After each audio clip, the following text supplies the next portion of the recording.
to awadi human do hotana annabi Dawud alayhi salam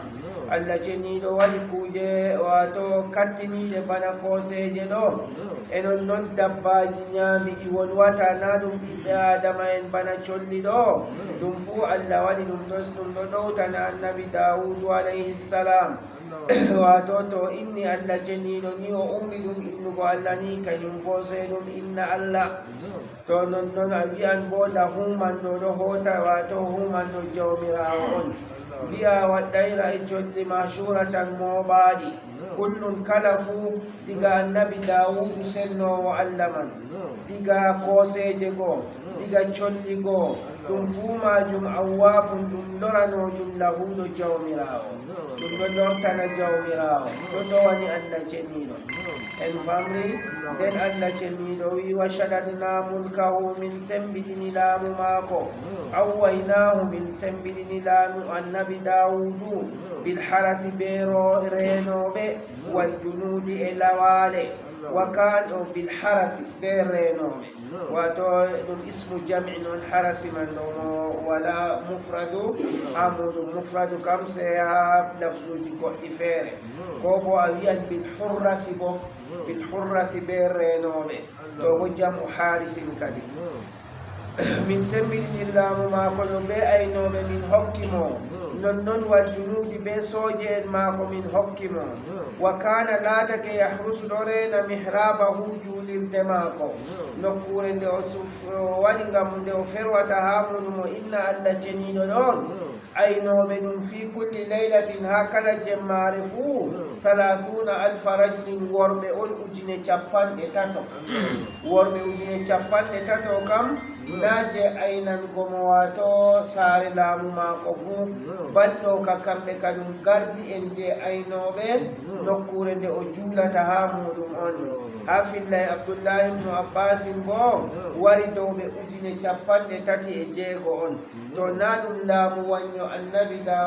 annabi Dawudu ɗo hokkama a fonititta ɗum be laamuji maji e zamanuji meɗen jotta ɗo wato na ɓe wima dingal soje en aynoɓe pat ɓeɗo mari 30,000 ɗo sanjotira dey wato ɗo kam kala jemmare fuu ha nokkure nde o juulata ɗo a tawan ujune 30 kañum won 30,000 aynoɓe kamɓe ka ɓeɗo taari ha babal o juulata man ɗo ɓeɗo ayna to ɗo on laamugo Allah jeniɗo hokki annabi Dawudu alayhi salam nden wakana wa atainahu min dokkimo alhikmata annabaku annubuwata annabaku wal isabata e wafuki fil umuri hedi fiiji hikma ɗo wato ɗum ɗo mari manaji ɗuɗɗi woɓɓe feere ma ba o mumen ɗo manniniri ɗum alhikmata man ɗo annabaku man